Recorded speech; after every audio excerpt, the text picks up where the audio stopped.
बानसूर के भाई बहनों और नौजवान साथियों, कल मैंने अखबार में पढ़ा, राजस्थान पत्रिका और दैनिक भास्कर में छपा है कि शकुंतला जी बानसूर में प्लास्टिक इंडस्ट्री के उद्योग को खोलने के लिए करीब 400 हेक्टेयर जमीन को एक्वायर करने के लिए राज्य सरकार को प्रपोजल भिजवाने जा रही है। मैं जानना चाहता हूं कि या तो शकुंतला जी को कोई ज्ञान नहीं, या शकुंतला जी आनंद फानंद में न जाने किस दबाव में।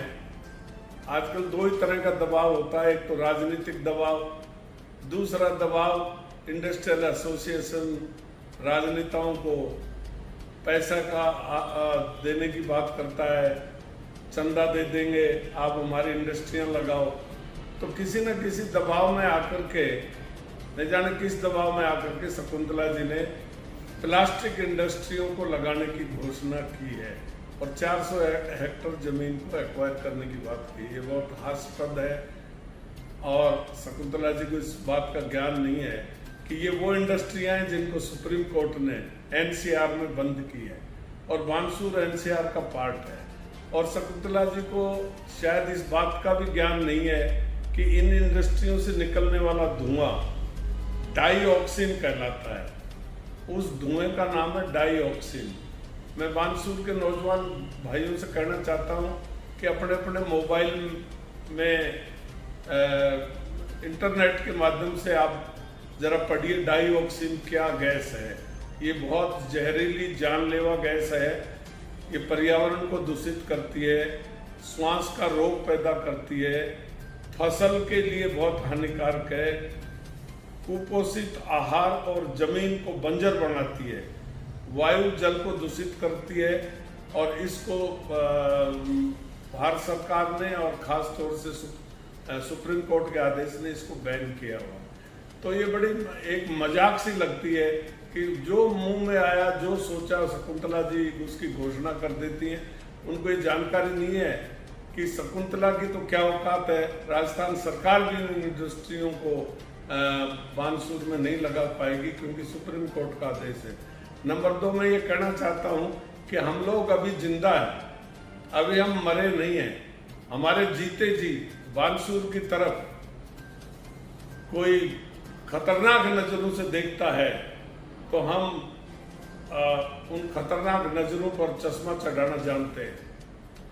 तो ये बहुत भ्रामक प्रचार है जिसका हम जमकर विरोध करते हैं। दूसरा, मुझे खुशी इस बात की है और दुख इस बात का है कि भारी बहुमत से शकुंतला जी को 2 बार विधायक बनाने के बावजूद जो गुंडागर्दी, जो बदमाशी, जो दादागिरी और जो गोलियां चल रही हैं, कस्बे और गांव को भयभीत किया जा रहा है, उनके लिए बार बार भी हमारे कहने के बावजूद, बार बार केसेस दर्ज होने के बावजूद भी, कल मैंने प्रेस कॉन्फ्रेंस की, उसके जवाब शकुंतला ने हाँ या ना में नहीं दिया। इसका मतलब शकुंतला की मौन स्वीकृति है कि बानसूर पर अत्याचार होते रहे, गोलीबारी चलती रहे, गुंडे लोग गुंडागर्दी करते रहे और शकुंतला जी उसको दबी जबान से उसको समर्थन कर रही है। ये साफ जाहिर हो गया। तो मैं निवेदन करना चाहता हूं कि हम हर बात का, हर शकुंतला की अच्छी बात का समर्थन करेंगे। शकुंतला जी झूठ बोलने में माहिर हैं। सारा का सारा डेवलपमेंट का श्रेय खुद लेती हैं।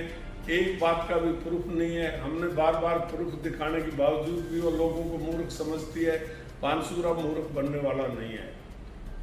तो मैं प्रार्थना करता हूँ शकुंतला जी से, चूंकि वो मात्र शक्ति है कि मैं उनसे प्रार्थना करता हूँ कि हे देवी, तू बानसूर पर कृपा रख। हम तो चुनाव लड़ेंगे कि नहीं लड़ेंगे, आपको फ्री सीट छोड़ देंगे, लेकिन ये जहरीली गैस और ये दादागिरी बंद करवा दे। हम सब आपके लिए जय बोलेंगे, आपकी तैयार रहेंगे आपके साथ। अगर आप नहीं मानोगी तो हमको बाण उठाने पड़ेंगे और उन बाणों का आपके पास कोई जवाब नहीं है। उनका जो परिणाम आएगा वो आपको भुगतने पड़ेगा।